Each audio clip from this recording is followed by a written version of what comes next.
Perusahaan daerah PD Pasar Badung menargetkan pendapatan 19,1 miliar rupiah tahun 2018, di mana target ini meningkat 1,1 miliar rupiah dari tahun sebelumnya yang hanya 18 miliar rupiah. Untuk memenuhi target tersebut, berbagai usaha dan segala potensi di semua pasar tradisional dioptimalkan, termasuk juga dengan merevitalisasi pasar.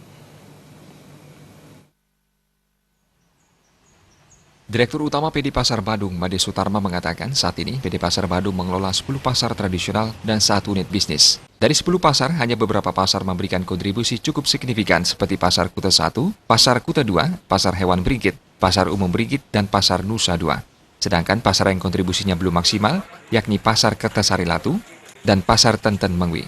Berbagai upaya dilakukan untuk merealisasi target pendapatan 19,1 miliar rupiah, salah satunya dengan mengoptimalkan segala potensi yang ada dan melalui bagian promosi dan pemasaran berupaya mencari calon pedagang untuk pasar los dan kios kosong.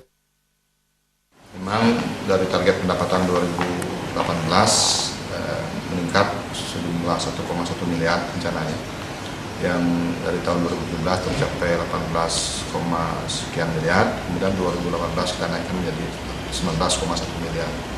Itu sumbernya dari beberapa potensi pasar kita yang tempat yang tahun sebelumnya kita perbaiki, kemudian di tahun ini sudah mampu kita pasarkan sehingga sudah barang akan menambah potensi pendapatan kita. Di samping juga kita lakukan peningkatan dari segi sistem pengelolaan kita, dari sistem manual ke sistem kita, beberapa yang ke sistem elektronik.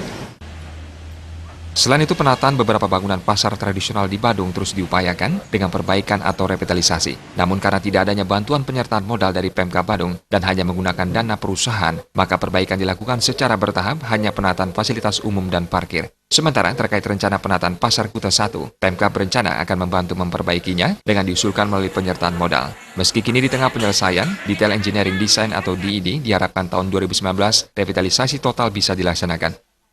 Revitalisasi pasar-pasar yang besar seperti Pasar Kuta 1 dan Pasar Umum Brigit. Untuk Pasar Kuta 1 memang kita canangkan diusulkan kepada pemerintah daerah selaku pemilik perusahaan agar bisa direvitalisasi tahun 2019 di akhir minggu. Sekarang kajiannya sudah kita berikan kepada Bapeda, termasuk juga kepada tokoh-tokoh masyarakat yang ada di legislatif, juga kita sudah berikan kajiannya itu. Mudah-mudahan nanti Pak Bupati bersama jajaran legislatif mampu memberikan kebijaksanaannya untuk memberikan tambahan penyertaan modal dalam rangka revitalisasi salah satu. Winata Bali TV.